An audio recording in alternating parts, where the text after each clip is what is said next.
the year that we're gonna crush the coronavirus together and also digest the replays. And this one was sent to me by Feanor, my teammate. We are playing for Team Gnomes because, well, I'm a little bit old, green, small geezer. And this is why we are playing on the reskin for Force of Isen, our beloved map. And this match is going to be ClanWars match between the General and Feanor. General is playing with double Malor into the Elfen Barrack, which is unusual, unseen, but those players haven't been touched the mouse and the keyboard for a decade, so stick it with you while we are watching this also replay. Triangle of Malor trees, this is what I haven't seen for a while. On the other side, we got our Goblin player Feanor that decided to go for double tunnel into the Goblin cave, while he doesn't even scout his opponent. And the General choose the running call, so he's not going to scout the opponent also, which is not a good idea. Let's check the players and who choose what. So it seems that Feanor choose Goblins, so the General got the advantage, we may say.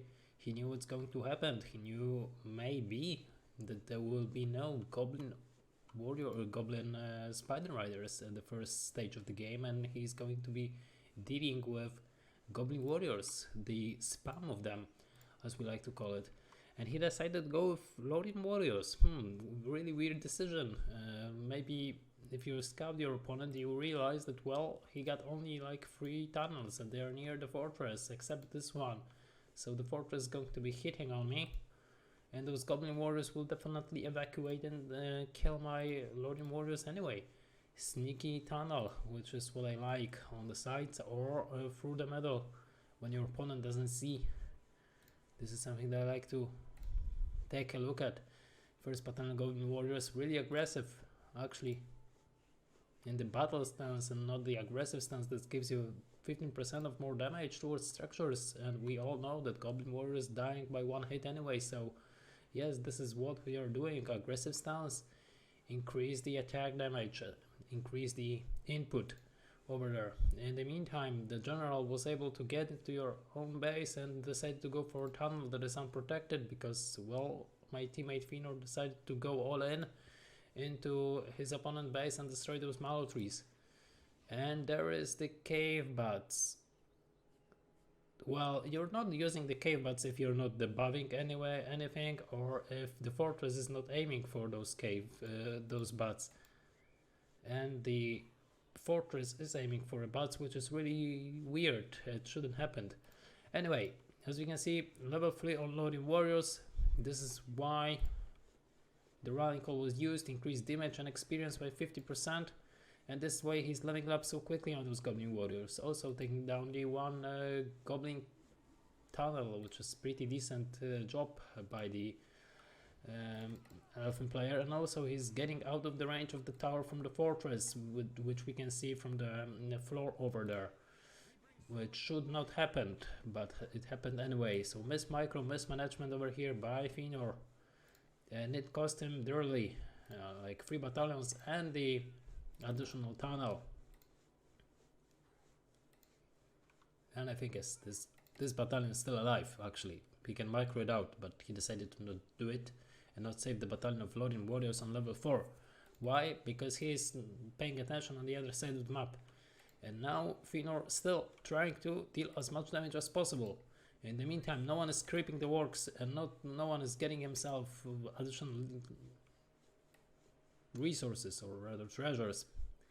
No pikes on the battlefield. Also, let's check the command points for Feanor. We got 450 command points.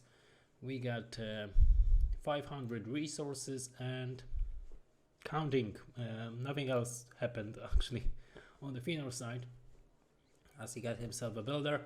Running call is available. It's faster recall than the cave bats, as we can see, and he's going towards the Goblin cave. Really will deliver pickup over there. Level 3.5 already for them. Rumble has been taken down, and Gorkill on the battlefield. No, you're not investing 1000 resources when you don't have anything on the battlefield.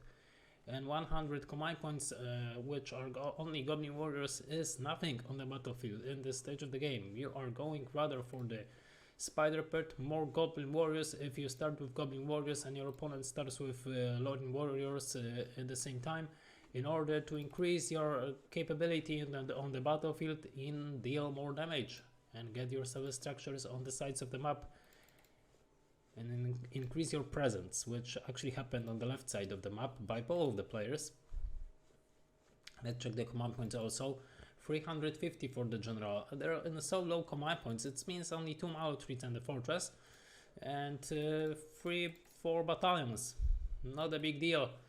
Links, spider links, not a good idea against elves. Definitely not a good idea against elf that possessed already Lording Warriors in level 3. We'll see that those links, I guess, will not even appear on the battlefield, and the spider pit that cost you 600 resources will not be useful. Well, at least Gorkil got himself level 4, and totem was used, which I really like. Defensive totem, increase your defense capability. Lording Warrior has been picked up, only 1 battalion remain.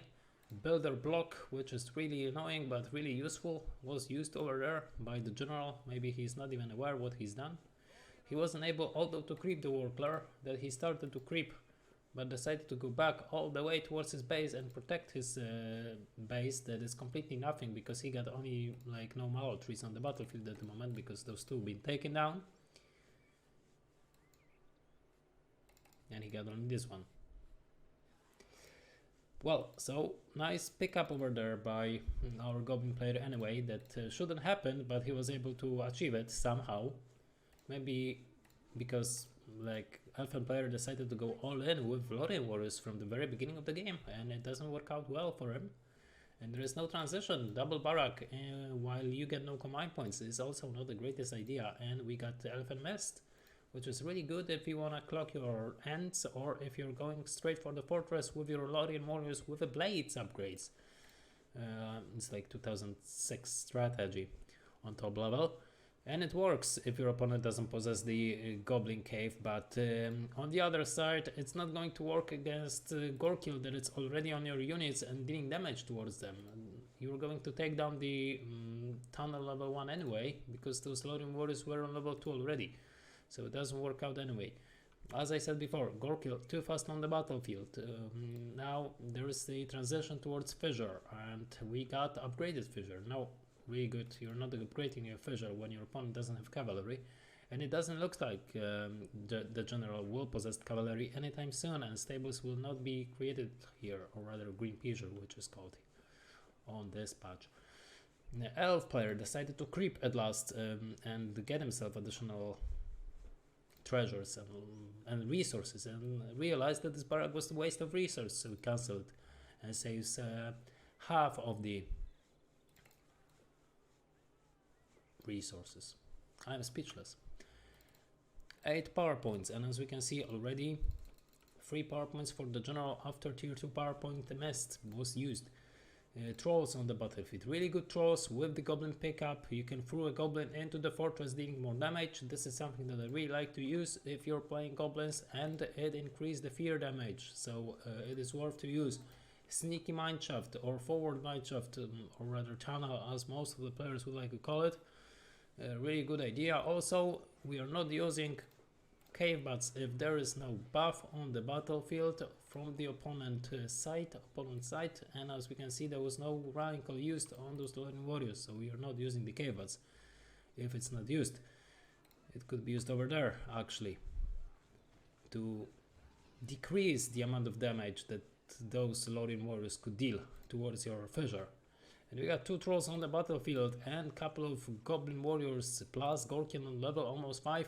It doesn't seem like a really decent force, as we can see only 200 command points, not even that much was filled by the Goblin player.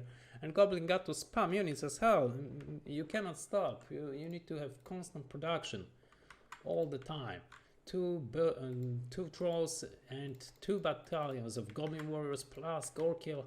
We'll see if it's going to work out. Another Elfin Barrack by the general, only 450 command points. It's not a good idea to choose to go for another barrack. I know you camp a little bit on the resources. You were able to creep the worker over there, and now you almost was able to creep another worker, receiving yourself 300 resources, but it's not going to happen. White's Man of Dawn not appear, and the barrack that you just created is going to go down. Also, this barrack looks pretty unhealthy, and although there are only Goblin Warriors, they're not dealing that much damage. It's going to go down, I guess, or at least this one with Whitesman on it. Mist was used, of course, dealing no damage, because Mist is not dealing damage. It's only here to hide your units and debuff the opponent units. Well, Gorkiel doesn't really need to be on the Scorpion when you're attacking the fortress, because you waste his time.